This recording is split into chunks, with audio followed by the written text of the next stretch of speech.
So today we are going to discuss some important questions of the magnetic effects of current. Okay.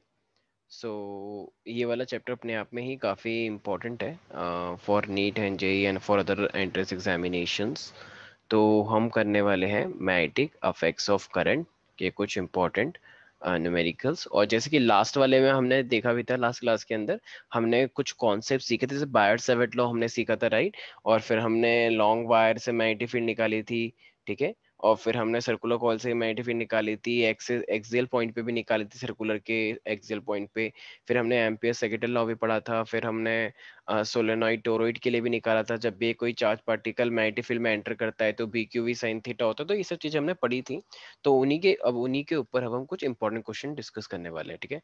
So let's have our first question here.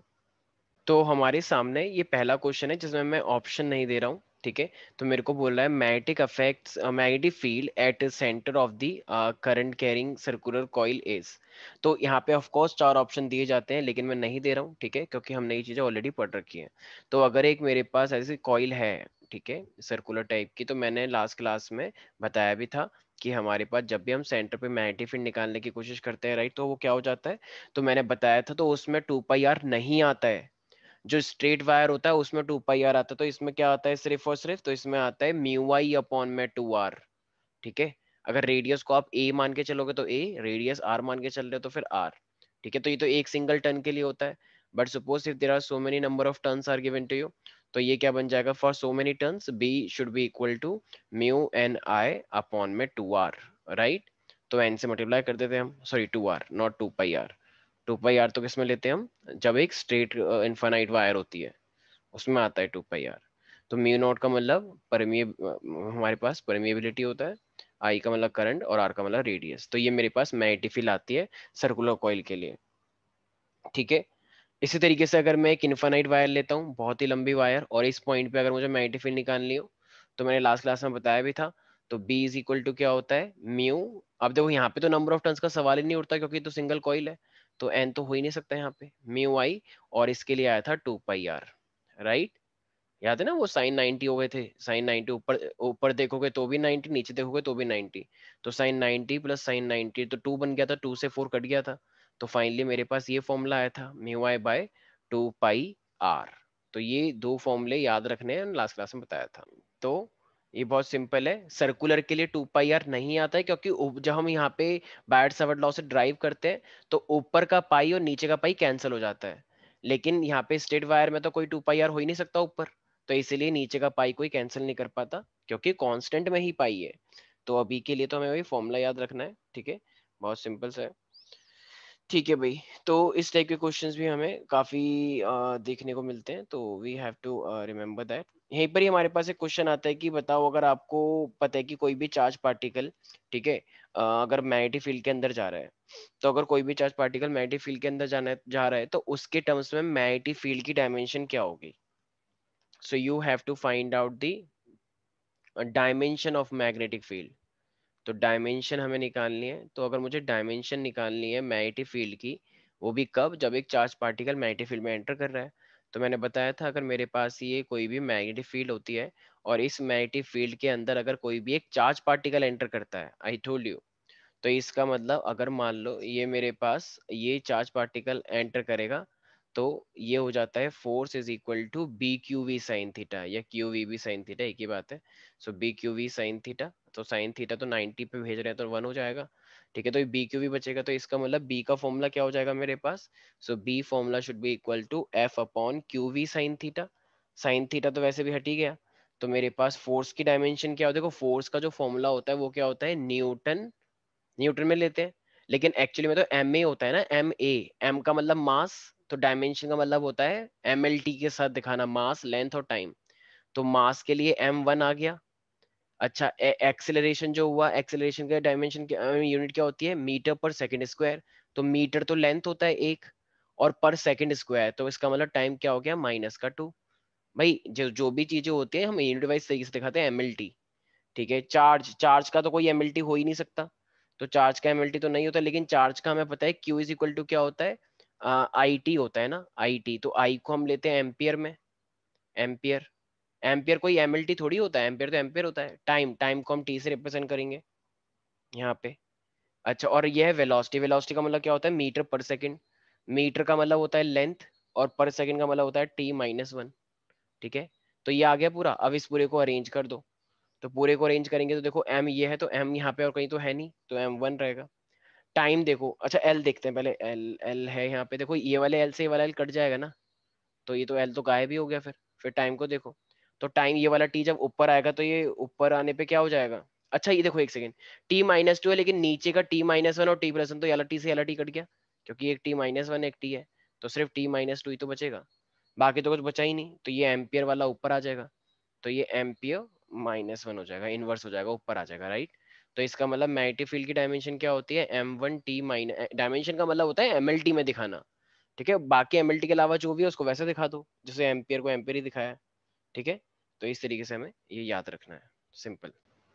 Yes, now we have our next question. It is saying that the magnetic field at a distance r from a long wire carrying current. Long wire है, कोई circular तो है नहीं। Long wire के लिए मैंने पहले बताया म्यू आई बाय 2r होता है, राइट। जबकि इसमें नंबर ऑफ टर्न्स होने के तो चांस बिल्कुल हो ही नहीं सकते। So mu I bye 2r होता है, ठीक है। तो उसके लिए 0.4 टेस्ला कह रहा है, तो कह रहा है if we want to find out the magnetic field at a distance 2r is. तो इसका मतलब अगर ये एक वायर थी तो पहले आपने आर पे निकाला, तो इस आपका कितना आया मैग्नेटिक फील्ड 0.4 टेस्ला। लेकिन अब जब इसी वायर पे आपने आर को 2r कर दिया और अब आप इसे यहाँ पे निकालना चाह रहे हो, तो कितना निकल के आएगा। देखो, मैग्नेटिक फील्ड और आर के अंदर इनवर्स रिलेशन है ना, बाकी सारी चीजें तो कांस्टेंट ही है, करंट तो उतना ही भेजा है हमने। तो म्यू आई अपॉन में 2 पाई आर फॉर्मूला होता है, ये भी कांस्टेंट है।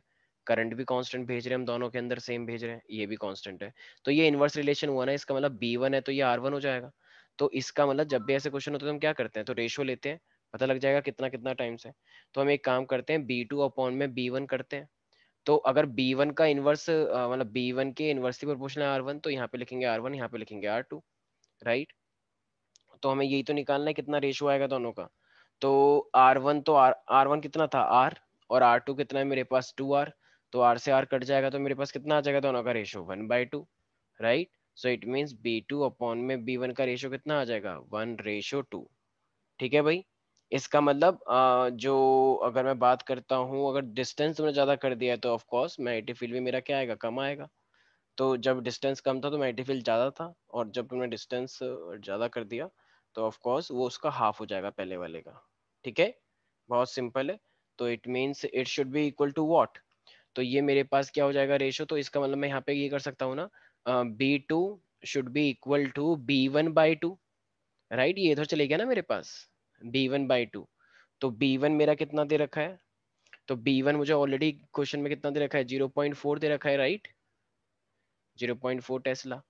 तो 0.4 डिवाइड बाई 2, तो it would be equal to 0.2 tesla. Tesla में लेते हैं मैग्नेटिक फील्ड को, तो 0.2 टेस्ला कौन सा है, so it is option number A, 0.2 Tesla. ठीक है, बहुत सिंपल था। तो इस टाइप के क्वेश्चन हम कर लेंगे, ठीक है। इसी तरीके से मैंने पहले भी बता रखा है कि जो जैसे मान लो कोई भी चार्ज पार्टिकल अगर मैग्नेटिक फील्ड में 90 पे जाता था, वो गोल घूमता है, राइट। तो वो गोल घूमता है तो उसकी रेडियस होती है, तो मैंने बताया था रेडियस का फॉर्मूला क्या निकल के आया था, mv/bq। याद है ना, bqv is equal to mv²/r क्या था, सेंट्रीपिटल। तो फिर ये इन दो जो कट के क्या आया था, r is equal to mv/bq, ये फॉर्मूला आया था हमारा लास्ट क्लास में। r इज इक्वल टू क्या होता है, mv/bq होता है। तो अगर r is equal to mv/bq है, तो इसका मतलब ये जो रेडियस है ये वेलोसिटी से डायरेक्टली प्रोपोर्शनल है, मास से डायरेक्टली प्रोपोर्शनल है, लेकिन मैग्नेटिक फील्ड और चार्ज से इनवर्सली प्रोपोर्शनल है। तो इसके ऊपर भी काफी सारे वो क्वेश्चन हमसे पूछ के चलता है कि आपको ये चीज निकालनी है। तो मैं इसी के ऊपर एक क्वेश्चन लेता हूँ। ऑफ कोर्स साइक्लोट्रॉन में इसका यूज होता है, सबको पता है। ठीक है, हम पढ़ेंगे आगे जाके भी वैसे डिवाइसेस। यस, तो इस क्वेश्चन में हमको नेक्स्ट क्वेश्चन हमको ये दे रखा था कि जो बीम ऑफ आयन है enters normally in a uniform magnetic field. ठीक है, और मैग्नेटिक फील्ड के अंदर जो आपको मतलब उस जो मैग्नेटिक फील्ड थी उसकी मैग्नेटिक फील्ड की स्ट्रेंथ दे रखी है 4 × 10⁻² टेस्ला। वेलोसिटी दे रखी है चार्ज की आपको, राइट। कह रहे हैं now the specific charge of the ion. Specific charge का मतलब होता है Q/m, चार्ज अपॉन मास का रेशियो दे रखा है आपको, ठीक है। तो ये अगर चार्ज होता तो सिर्फ Q होता, लेकिन अगर आपको specific charge of the ion दे रखा है तो इसका मतलब क्या होता है Q/m का ratio. Then the radius of the circular path will be. तो इसका मतलब हमें तो एक बात पता है कि जो रेडियस होता है, तो radius is equal to M V by B Q होता है whenever a charge enter into the magnetic field at the angle of 90 degree, right, we know that this thing. तो इसका मतलब M V by B Q है मेरे पास। तो अब यहाँ पे क्योंकि आपको स्पेसिफिक चार्ज दे रखा है इनका, तो वो क्या हो जाएगा, क्यू बाई एम। तो इट मीन्स क्या मैं इस एम को ऐसे नीचे ला सकता हूँ? ऑफ कोर्स नहीं। तो इसका मतलब क्यू बाई एम ही हो गया, एक ही बात है वो।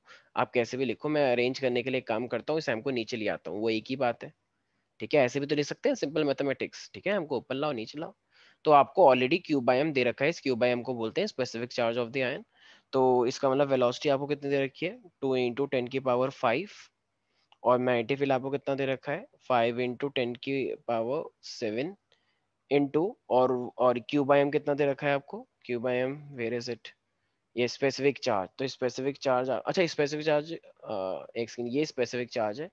और मैग्नेटिक फील्ड में कितना दे रखे है, 4 × 10⁻⁻², राइट, इतना दे रखा है, क्योंकि ये है ना एक्चुअली में क्यू बाई एम। ठीक है, मैंने इसको इधर लिख दिया, इसको इधर लिख दिया, एक ही बात है। मल्टीप्लाई तो मल्टीप्लाई होता है ना, 2 × 3, 3 × 2। तो अब क्या होगा, देखो 7 है, ये -2, तो ये भी 10⁻⁵ हो जाएगा। और 10⁻⁵, ऊपर भी 10⁻⁵, तो पूरा कट जाएगा। ठीक है, 5 × 4 = 20 होता है, और ऊपर ऑलरेडी 2 है, तो ये कितना हो जाएगा मेरे पास, तो 2/20, तो ये हो जाएगा 1/10। 1/10 का मतलब होता है 1.010 मीटर, राइट। तो रेडियस कितनी आएगी हमारी, 0.10। तो it means answer would be A. So मेरा आंसर है ये। ठीक है, तो R is equal to M Y B Q पे भी इस टाइप के ही क्वेश्चन आते हैं, जो क्वाइट इजी माने जाते हैं। We have our next question here. कह रहा है कि एक चार्ज पार्टिकल है, और वो charge particle is moving in a uniform magnetic field, uniform ही देता है मोस्टली। ठीक है, इन अ सर्कुलर पाथवे। इसका मतलब वो 90 पे एंटर करा होगा, परपेंडिकुलर एंटर करा होगा, क्योंकि सर्कुलर पाथवे दे रखा है।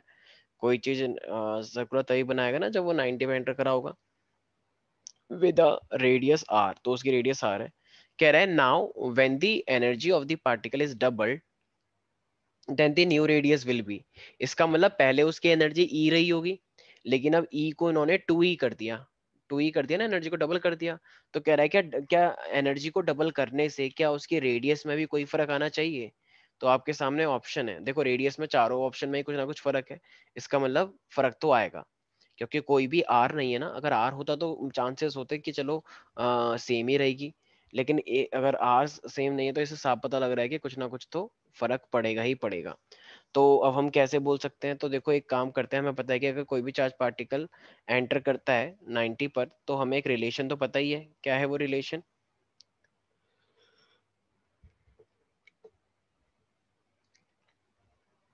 R is equal to M V by B Q, हमें पता है। और हमें काइनेटिक एनर्जी का भी रिलेशन पता है, kinetic energy is equal to क्या होता है, ½ mv² होता है। तो अगर ये ½ mv² है, तो यहाँ पे मुझे एक रिलेशन अगर बताना है, वेलोसिटी मेरे पास है, तो वेलोसिटी का क्या बन जाएगा यहाँ से, BQ/r/m। भाई बी क्यू को उधर ले जाओ, तो BQ/r/m is equal to velocity हो जाएगा, राइट। तो इसका मतलब R is equal to m/v/q से आपने वेलोसिटी निकाल ली है।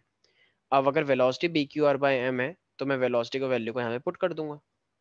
So if I put the value of velocity here in this, so what will I get? So I will get half m, velocity को अगर मैं इसमें पुट करता हूँ, b² q² r² divided by m², right. तो m से मेरा m cancel हो जाएगा, right. So the kinetic energy would be equal to b²q²r²/2m, right. यही तो बचेगा। तो काइनेटिक एनर्जी का फॉर्मूला मेरे पास ये आ गया। अब साफ साफ दिख रहा है काइनेटिक एनर्जी और आर के बीच में कैसा रिलेशन है, R² का। इसका मतलब जब आपके पास काइनेटिक एनर्जी k थी, तो रेडियस कितनी आ रही होगी आपकी, R², R थी। लेकिन अब आपने काइनेटिक एनर्जी को डबल कर दिया है, तो अब ये काइनेटिक एनर्जी डबल कब हुई होगी, तो काइनेटिक एनर्जी डबल तभी हुई होगी ना जब रेडियस √2 हुई होगी, राइट। देखो ये सारी चीजें अगर मैं कांस्टेंट रखता हूँ, क्योंकि बाकी चीजें तो उसने कुछ चेंज करा नहीं है, तो मुझे एक बात पता लग गया, kinetic energy is directly proportional to R²। ठीक है, ये रिलेशन आ गया, क्योंकि ऊपर ये भाई जिसकी बात करता है हम उसी के बारे में तो बात करेंगे, उल्टा से थोड़ी जाएंगे किसी भी। अगर बी के बारे में कोई बात नहीं करी, क्यू के बारे में कोई बात नहीं करी, मास के बारे में कोई बात नहीं करी, तो वो कांस्टेंट लेके चलते हैं हम। तो इसका मतलब तो मेरे पास क्या हो जाएगा, K1 R1 का स्क्वायर इज इक्वल टू, और ये इसका रेशियो लेंगे K2, तो ये भी हो जाएगा R2 का स्क्वायर, राइट। तो इसका मतलब पहले जब R1 कितना था, तो क्वेश्चन के अकॉर्डिंग पहले R था, और फिर उसने क्या कर दिया, सॉरी सॉरी, एक सेकंड, काइनेटिक एनर्जी था ना पहले E, ठीक है। तो पहले काइनेटिक एनर्जी K था, तो फिर उसने बाद में क्या करा, काइनेटिक एनर्जी को 2R कर दिया, आई मीन 2K कर दिया, डबल कर दिया ना काइनेटिक एनर्जी को, ठीक है। तो रेडियस अगर पहले R थी, तो हमें यही निकालनी है कि नई वाली रेडियस कितनी हो जाएगी, R डैश निकालना है हमें। तो R डैश कैसे निकलेगा, तो एक काम करते हैं, तो K से K कट जाएगा मेरा, राइट, ठीक है। तो इस R डैश को इधर ले आओ, क्योंकि हमें यही तो निकालना है, R dash is equal to, तो ये 2 इधर आ जाएगा, 2R का स्क्वायर, राइट। तो जब हम R डैश निकालना चाहेंगे तो यहाँ पे कर दो, तो ये √2, और ये स्क्वायर कर, रूट लगाएंगे इसके ऊपर, तो स्क्वायर से रूट कट जाएगा, तो यहाँ पे आ गया √2R, राइट। आ तो गया रिलेशन। इसका मतलब जब आप अपनी एनर्जी को डबल कर दोगे, तो रेडियस कितनी हो जानी चाहिए, तो रेडियस हो जाती है √2R। क्या √2R का रिलेशन है हमारे पास, बिल्कुल है। कहाँ गया, ये रहा R√2, ठीक है, इन्होंने कैपिटल माना, मैंने स्मॉल r मान के कर लिया। इसका मतलब सिंपल सी बात है भाई, अगर आप रेडियस बढ़ाते हो, तो रेडियस को अगर आपने डबल बढ़ाओ, अगर आप रेडियस को 2 करोगे, तो काइनेटिक एनर्जी 4 टाइम्स हो जाती है। तो अगर काइनेटिक एनर्जी 2 टाइम्स हो गई, तो इसका मतलब रेडियस कितनी हुई होगी, √2 टाइम्स, राइट। क्योंकि डायरेक्ट रिलेशन है ना ऐसे। अगर आप रेडियस को 4 टाइम्स करोगे, तो रेडियस 4 टाइम्स होगी, तो फिर ये कितने काइनेटिक एनर्जी कितनी हो जाएगी, 16 टाइम्स, क्योंकि वो 4 4 जा 16 हो जाएगा। तो काइनेटिक एनर्जी और इसके बीच में कैसा रिलेशन है, आर स्क्वायर का रिलेशन है, आपको ध्यान रखना है। तो kinetic energy is equal to B²Q²R²/2m। ऐसे फॉर्मुलेज हमें बनाने होते हैं और खुद करने भी होते हैं, ठीक है। तो सिंपल है, आई होप समझ में आ गया सब बच्चों। अब हमारे पास ये नेक्स्ट क्वेश्चन दे रहा है, ठीक है, जैसे कि हमने लास्ट स्लाइड में देखा कि काइनेटिक एनर्जी का हमने रिलेशन बनाया, इसी तरीके से इस बार ना आपको प्रोटॉन और अल्फा पार्टिकल दे रखा है। कह रहा है कि दोनों ने सर्कुलर पाथवे फॉलो किया है मैग्नेटिक फील्ड के अंदर, ठीक है, ट्राइवर्स का मतलब perpendicular. The kinetic energy are in the ratio of, देखो भाई मैं एक बात बता देता हूँ, जब भी अल्फा और ये कोई भी प्रोटॉन देता है, तो इसके बीच में एक रिलेशन होता है, ठीक है। क्या, अगर मान लो आप, अगर मैं प्रोटॉन की बात करता हूँ, ठीक है, तो अगर प्रोटॉन का मास मेरे पास mp है, ठीक है, तो ध्यान रखना, तो अल्फा पार्टिकल उससे 4 टाइम्स ज्यादा होता है। तो अगर आप इसको भी mp से रिप्रेजेंट करना चाहते हो, तो अल्फा पार्टिकल का मास इससे 4 टाइम्स ज्यादा होता है, 4 टाइम्स ज्यादा होता है, ठीक है। तो अगर एक प्रोटॉन का मास mp है, तो अल्फा पार्टिकल का मास उसी प्रोटॉन के मास से 4 गुना ज्यादा होता है, ठीक है। ये चीज ध्यान रखनी है हमें। सेकंड, अगर मैं ऐसी ही, तो ये तो हो गया मास के बारे में। अगर मैं चार्ज की बात करता हूँ, मान लो अगर इसका चार्ज QP है, प्रोटॉन का चार्ज, ठीक है, तो अल्फा का चार्ज उससे 2 टाइम्स ज्यादा होता है। तो अगर ये प्रोटॉन का चार्ज अगर E हुआ, तो अल्फा का चार्ज 2E होगा। अगर प्रोटॉन का चार्ज 100 हुआ, तो अल्फा का चार्ज 200 होगा, ठीक है। तो चार्ज होता है डबल अल्फा पार्टिकल का, और मास होता है 4 टाइम्स। तो ये आपको पता होना चाहिए, इसलिए मैंने पहले ही बता दिया। तो अभी आपसे काइनेटिक एनर्जी का रेशियो पूछ रहा है, तो बताओ कितना रेशियो आना चाहिए। तो इस क्वेश्चन को हम किस तरीके से करेंगे, जैसा कि मैंने अभी भी पिछले वाले क्वेश्चन में एक फॉर्मूला बताया था, राइट। तो हमारा क्या फॉर्मूला आया था, K = B²Q²R² m है, राइट। तो अगर देखा जाए, तो देखो यहाँ पे अब हमें पता है कि अल्फा और बी, देखो मैग्नेटिक फील्ड तो सेम है इस बार को जो क्वेश्चन दिया गया है, और रेडियस का भी सेम ही बोल रखा है, रेडियस का कुछ बोले तो है नहीं कि अलग अलग पैथवे, टू भी कांस्टेंट है। तो चार्ज और मास ही तो डिफरेंस है ना दोनों का, राइट। तो कहना इसे kinetic energy is directly proportional to Q² and inversely proportional to m, according to this formula Q = B²Q²R²/2m, right. तो हमें फॉर्मूला पता है, kinetic energy is equal to B²Q²R²/2m। तो हमें तो यहाँ पे Q मतलब चार्ज, और इससे मतलब है चार्ज और मास से। तो अब हम क्या करेंगे फिर, तो K1, या मैं इसको कैसे लिख सकता हूँ, मान लो ये K मेरे पास है प्रोटॉन का, तो प्रोटॉन का है, तो ऊपर क्या होगा, charge of proton, divided by mass, और जो मास होगा वो नीचे होगा, बाकी सब तो कांस्टेंट है। अच्छा, चार्ज पे स्क्वायर लगेगा, ठीक है। और इसी तरीके से अगर मैं बोलूंगा अल्फा, तो के अल्फा का क्या होगा, तो के अल्फा का बोलूंगा charge of alpha divided by, अच्छा ये मास एमपी हो जाएगा प्रोटॉन, और ये मास होगा अल्फा का और स्क्वायर, राइट। तो ये अल्फा तो मैंने अल्फा के टर्म्स में लिख दिया, और मैंने ये एक इसके टर्म्स में लिख दिया, राइट। तो अभी मेरे पास यहाँ पर है, ठीक है। तो कुछ बच्चे बोलते हैं यहाँ पे ये टू जो है नीचे, इसको क्यों नहीं लिया, क्योंकि भाई टू तो नीचे जो है तो दोनों का रेशियो लोगे तो कट तो जाएगा ही, ठीक है। स्क्वायर लेना होता है क्योंकि वो उसी के ऊपर होता है। तो अब आप एक काम करो, केपी अपॉन में के अल्फा का रेशियो लो। तो केपी कितना आएगा, क्यू पी स्क्वायर अपॉन में M P divided by alpha. अब ये क्यू अल्फा किसके बराबर होता है, जैसे मैंने बताया, क्यू अल्फा, देखो चार्ज अल्फा का चार्ज कितना है, प्रोटॉन के चार्ज से 2 टाइम्स होता है। तो क्या मैं क्यू अल्फा के जगह पे ये लिख सकता हूँ कि 2 टाइम्स ऑफ क्यू पी का होल स्क्वायर,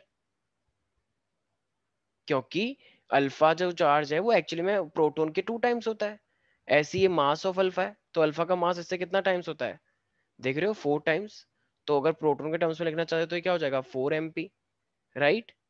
तो अब 1 एमपी से 1 एमपी कटा, और क्यूपी स्क्वायर से क्यूपी स्क्वायर कटा, तो नीचे कितना आ जाएगा, ये टू टू जा 4, तो ये भी 4 है, नीचे भी 4 है, तो 4 से 4 कट जाएगा, और ऊपर तो कुछ बचा ही नहीं, तो रेशो क्या आएगा, 1:1 ही तो आएगा, क्योंकि सारी चीजें तो कटी गई।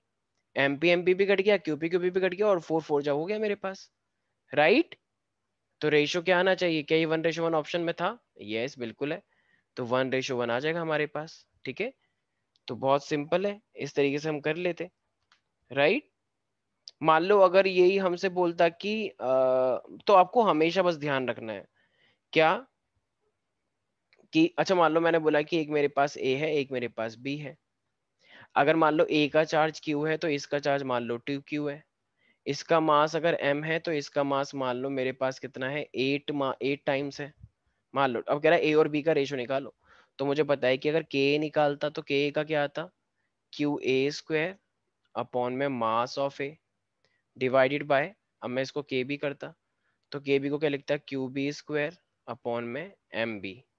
लेकिन हमें पता है कि एम बी जो है वो ए से कितने टाइम्स है, ए के कितने टाइम्स है वो, तो वो ए से 2 टाइम्स है ना, तो मैं यहाँ पे क्या लिखूंगा, 2 QA का whole square divide by mass कितने टाइम्स है, मैंने 8 दिया था, तो ये इसके 8 टाइम्स है, राइट। तो 8 M से M में कटा, क्यू ए स्क्वायर से क्यू ए स्क्वायर कटा, तो ये नीचे 2 हो गया, तो स्क्वायर करेंगे तो 2 2 जा 4, ठीक है। तो ये 1/1 डिवाइड बाय, नीचे 4 है और यहाँ पे 8 है, तो ये कट के क्या आ जाएगा, 1:2। तो ये 2 जब ऊपर आएगा, भाई ये वाला 2 ऊपर आ जाएगा ना, तो फिर ये क्या बन जाएगा, रेशो 2:1, ठीक है। तो सिंपल मैथमेटिक्स है और कुछ नहीं है। नीचे 8 हो गया था, ऊपर 4, तो बस कट गया 1/2, फिर वो ऊपर आ जाएगा ओवरऑल, तो वो हो जाएगा 2:1, राइट। तो इस टाइप के क्वेश्चंस एग्जाम में बहुत इंपॉर्टेंट आई मीन आते ही हैं, तो इस चीज का ध्यान भी रखना है हमें, ठीक है। और कभी कभी एग्जाम में ये भी आता है कि मान लो वेलोसिटी निकालनी है, एक चार्ज पार्टिकल इलेक्ट्रिक और मैग्नेटिक फील्ड दोनों में एंटर करा है, तो आपको एक चीज का ध्यान रखना है, क्योंकि भाई हमें बताया फोर्स जो होता है इसे लॉरेंज फोर्स भी बोलते हैं। तो मैग्नेटिक फोर्स के लिए फॉर्मूला लगता है BQV, साइन थीटा हम 90 लेके चल रहे हैं, और जो इलेक्ट्रिक फोर्स होता है उसे हम बोलते हैं QE। तो एक चार्ज पार्टिकल इलेक्ट्रिक और मैग्नेटिक फील्ड में कहीं मूव नहीं कर पा रहा, तो इसका मतलब पक्की बात है ये दोनों फोर्स आपस में इक्वल हो गए होंगे।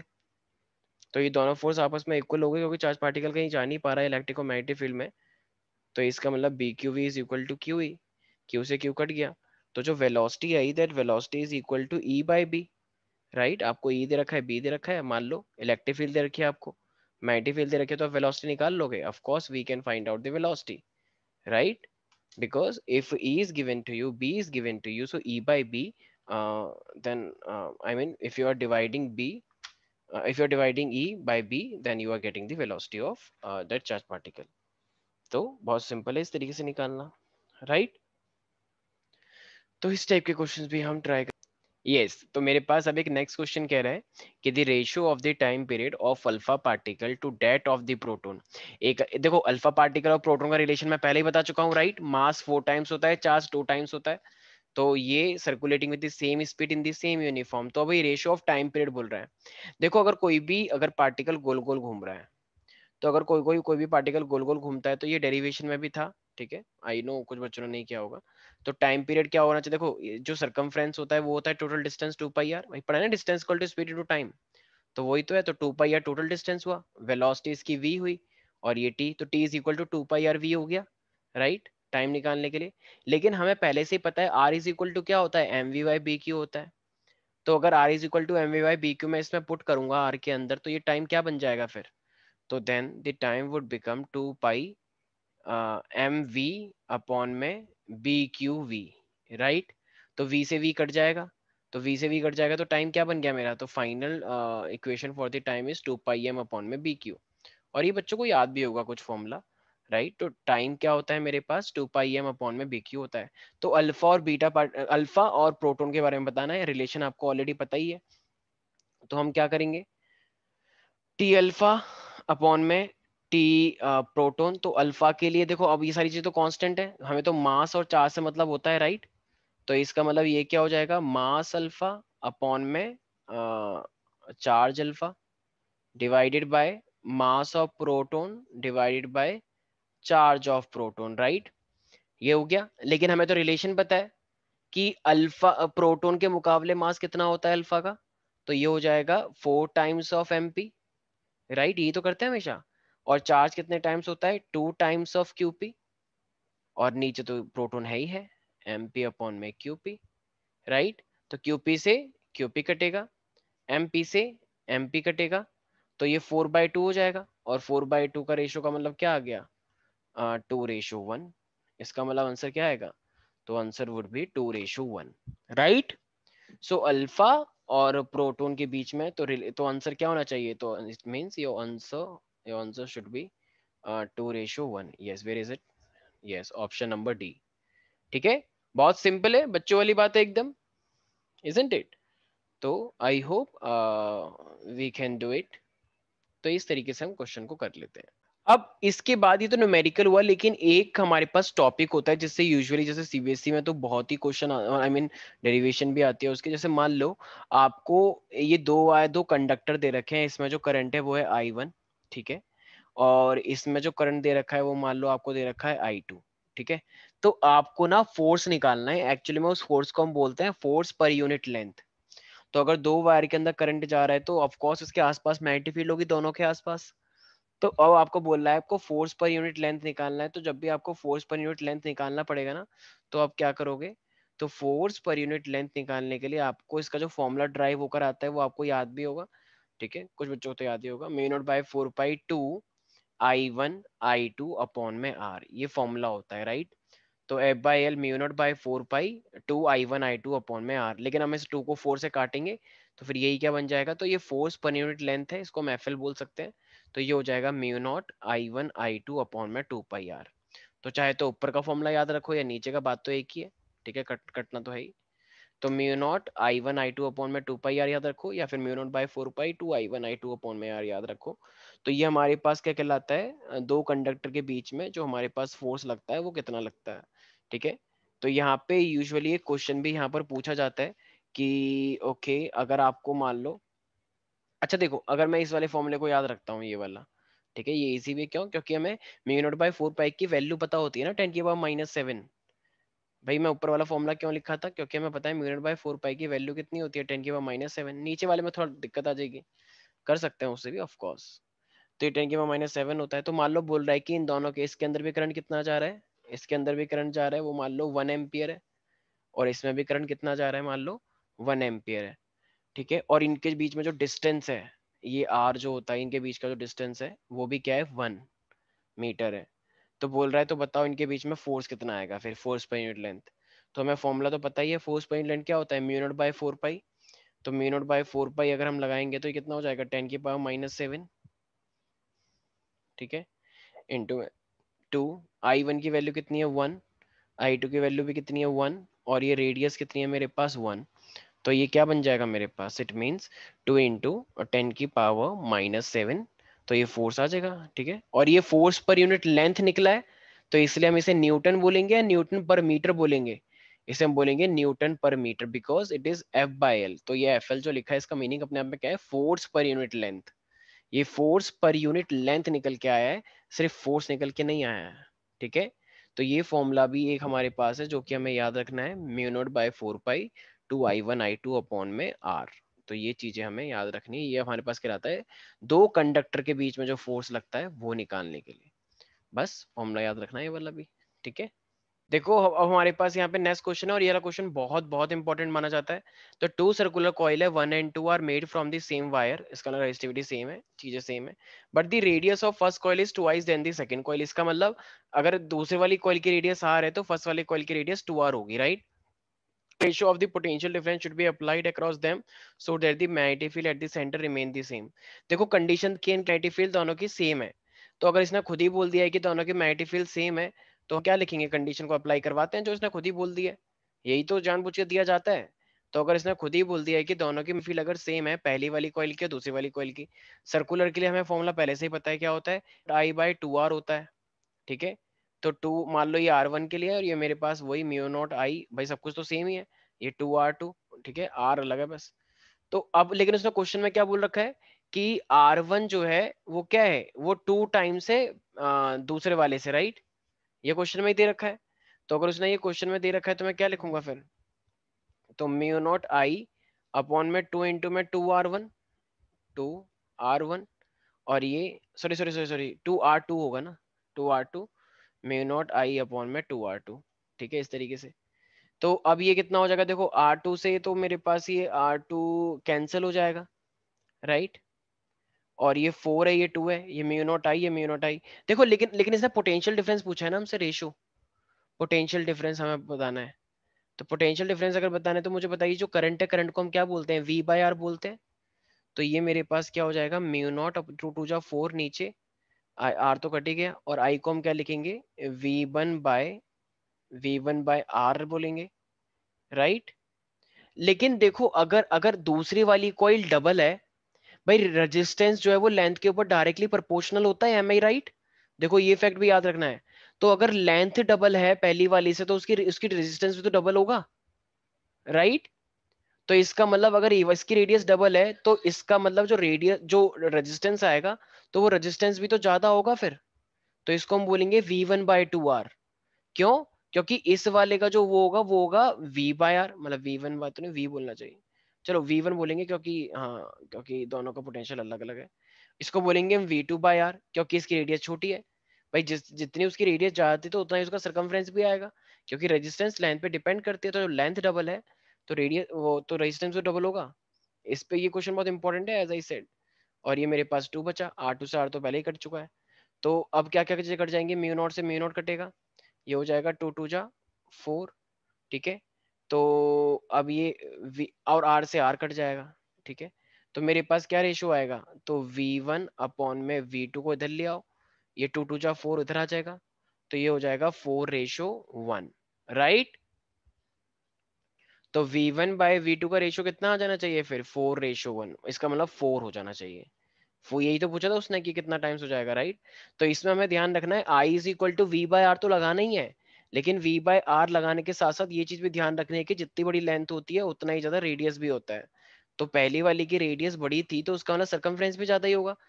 पहले वाले से डबल होगा ना सरकमफ्रेंस दूसरे वाले का।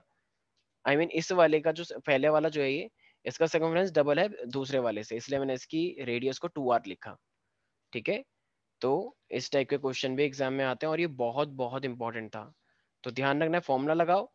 ठीक है, रेडियस को भी डबल करो और रेडियस के साथ साथ जो सरकमफ्रेंस बढ़ा हुआ है तो उससे उसकी क्या कहते हैं, रेजिस्टेंस भी डबल हो जाएगा क्योंकि लेंथ ज्यादा हो गई है। ठीक है, तो इस चीज का हमें ध्यान रखना है। ठीक है, नेक्स्ट क्वेश्चन अभी हमको देखो इस तरीके से भी बोलता है, जैसे आपने क्या करा है, आपने अभी भी देखा कि मेरे पास दो वायर होती हैं। ठीक है, एक वायर ये है और एक वायर ये है। ठीक है, मान लो कि अब कह रहे हैं कि एक इस वाली वायर से ना एक मैग्नेटिक फील्ड आ रही है, मान लो ऐसे करके, और इस वाली वायर से मैग्नेटिक फील्ड आ रही है इस तरीके से। क्यों, तो इस ये कब बुरा होगा, मान लो इसमें जब करंट ऐसे जा रहा होगा तो इसमें कैसे चल रहा होगा, एंटी क्लॉकवाइज। और मान लो इसमें करंट अगर नीचे की साइड जा रहा है, सॉरी इसमें भी करंट अगर ऊपर की साइड जा रहा है, ऊपर की साइड ही, तो ये भी तो एंटी क्लॉकवाइज ही है, लेकिन यहाँ पे इसका इस तरीके से फर्क पड़ा, राइट। तो ये इस तरीके से एक दूसरे के अपोजिट जा रहे हैं बीच में। तो एक जा रहा है यहाँ पे ऐसे और एक आ रहा है ऐसे, दोनों के अंदर सेम करंट था, ऊपर ऊपर जा रहा है। तो राइट हैंड थंब रूल से बताते हैं ना, जो फिंगर्स होती हैं, अगर करंट ऊपर है तो फिंगर्स क्या शो कर रही है, ऐसे एंटी क्लॉकवाइज। तो इसका मतलब मैग्नेटिक फील्ड एंटी क्लॉकवाइज जा रही है, तो एक यहाँ पे ऐसे और यहाँ पे ऐसे, तो ये एक दूसरे को कैंसिल कर रहे होंगे, इजंट इट। तो अभी एक दूसरे को अगर कैंसिल कर रहे हैं तो इसका मतलब हम क्या बोलेंगे, मान लो इसकी वजह से ये B2 है और ये मान लो ये B1 है। तो अगर हमें नेट मैग्नेटिक फील्ड निकालनी है तो हम क्या करते हैं, B2 माइनस B1 या B1 माइनस B2। दोनों सेम है तो जीरो आता है, और दोनों में से कोई भी एक ज्यादा होगा तो वो माइनस हो जाएगा, राइट। तो इसी को देखते हुए हमारे पास एक क्वेश्चन आता है, ठीक है। तो ये मेरे पास क्वेश्चन है, जैसा कि मैंने बोला, ठीक है, दो वायर है, वो 5 सेंटीमीटर अपार्ट है, 5 मीटर अपार्ट है, they carry the current of 2.5 and 5 ampere in the same direction. तो मिड पॉइंट पे हमें बताना है। तो देखो ये तो बहुत सिंपल ही है, राइट। अगर मेरे पास दो वायर ऐसी दे रखी है, तो अगर ये मेरे पास दो वायर है तो इसका मतलब इसमें भी करंट ऊपर है, इसमें भी करंट ऊपर है। तो राइट हैंड थंब रूल से इसकी मैग्नेटिक फील्ड यहाँ पे अंदर की साइड जाएगी, और यहाँ पर भी वो अंदर की साइड जा रही है, लेकिन अगर इस साइड ऐसे घूमकर आएगी तो एंटी क्लॉकवाइज ऐसे तो हुआ। तो एक ऐसे आ रही है, आई मीन एक ऐसे करके आ रही है और एक ऐसे करके आ रही है, तो ये एक दूसरे को इफेक्ट को कैंसिल कर देंगे ना, ठीक है। तो अब हमें मिड पॉइंट पे बताना है एक तरह से, मतलब 2.5, ये भी 2.5 डिस्टेंस पे बताना है पॉइंट इसका, यहाँ बस मिड पॉइंट ये पूरा 5 है, तो ये भी 2.5 मीटर हुआ और ये भी 2.5 मीटर हुआ, राइट। तो दोनों का डिस्टेंस 2.5 पे निकालना है। अब लेकिन इसके अंदर करंट कितना था, 5, और इसके अंदर करंट 2.5। तो इसका मतलब पहली वाली कॉइल से ज्यादा करंट आएगा, ठीक है, क्योंकि इसमें कितना चल रहा है, 5 चल रहा है। एक सेकेंड, ऊपर क्वेश्चन में ये तो लिखा हुआ है शायद 2 वायर्स, हाँ, तो इस वाली में 5 मीटर है। तो इसका मतलब हम क्या करेंगे, तो नेट मैग्नेटिक फील्ड कितनी आनी चाहिए, तो पहली वाली का मैग्नेटिक फील्ड, आई मीन एक तरह से हम बोल सकते हैं, मान लो कि ये जो मेरे पास है, नेट इफेक्ट बताना है। तो अगर मेरे को नेट इफेक्ट बताना है तो मान लो ये मेरे पास एक तरह से B2 रही होगी और ये मेरे पास B1, तो B2 माइनस B1 हो जाएगा ये। तो मैं क्या लिखूंगा, फॉर्मूला क्या होता है, म्यू नॉट आई अपॉन में 2 पाई आर। तो म्यू नॉट आई कितना है 5, 2 पाई को कॉमन बाहर निकाल लो, तो इसका भी डिस्टेंस कितना हुआ 2.5, राइट। माइनस ये भी है म्यू नॉट आई 2 पाई, ये भी 2.5 डिस्टेंस रहेगा, लेकिन इसमें करंट कितना है 2.5। बस इसको सॉल्व करने से जो भी आएगा हम निकाल लेंगे, म्यू नॉट अपॉन में 2 पाई को तो कॉमन भी निकाल सकते हैं हम, राइट। तो क्या बचेगा, 5/2.5 माइनस 2.5/2.5, तो ये 1 हो जाएगा, ये बचेगा 2। तो 2 - 1, भाई ये 2 बचा ना, तो 2 - 1 1 हुआ। तो बस आंसर कितना आना चाहिए, म्यू नॉट बाय 2 पाई आ जाएगा। तो mu naught by 2 pi is my answer, right. तो इस तरीके से हम चीजें निकाल लेंगे। तो आई होप ये वाला सब बच्चों को समझ में आ चुका होगा, और ये काफी इजी भी था, राइट। तो इस टाइप के क्वेश्चन हम आसानी से कर लेंगे। तो ठीक है, आज के लिए फिर हम यहीं पर ही रखते हैं, ठीक है।